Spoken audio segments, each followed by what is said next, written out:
สบายดีทุกคนวันนี้พาในพันกับปูมาเฮียนแผลพามาหาหมอตอนนี้อันแผลเพิ่นกำลังสิเจาะเลือดพาห้องหมอเมืองคงนะเจาะเลือดเบิ่งว่ามีเสียไข้ยุ่งอยู่บ่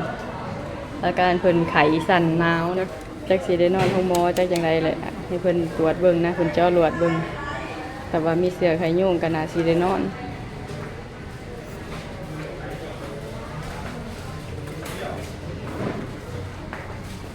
นั่งทาพ่นกดเลือดมันพ่นกดเลือดยังบ่ทันออกอยู่นะเนี่ยกลับมาหอเลือดเลยทุกคนไข้ยุ่งอันตรวจบ่เห็นนะทุกคนตรวจบ่พอตอนนี้ยังบ่ทันได้เห็นอยู่ไข้ยุ่งปลาหรือไข้ยุ่งหยังก็บ่เห็นมีแต่เลือดเข้าขึ้นหัวแล้วก็ไข้ตากฝนเลยทุกคนเกาตากฝนไข้ตากฝนเพิ่นหนาวเพิ่นสั่นคั่นนะคะกินยาเลยก็นอนอยู่อู่เป็นบ่บ่ตุ่มโพมไม่พอบ่ล่ะฮะโอ้ใส่ได้เนาะฮู้จักควบมันได้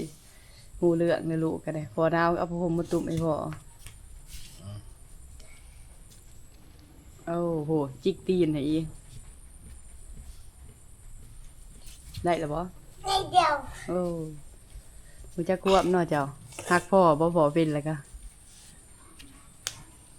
คำมึงคิงพอมึงคิงพอยังหอนอยู่บ่โอ้หอนอยู่บ่หอนอยู่ยังหอนอยู่มันอยู่กับเจ้า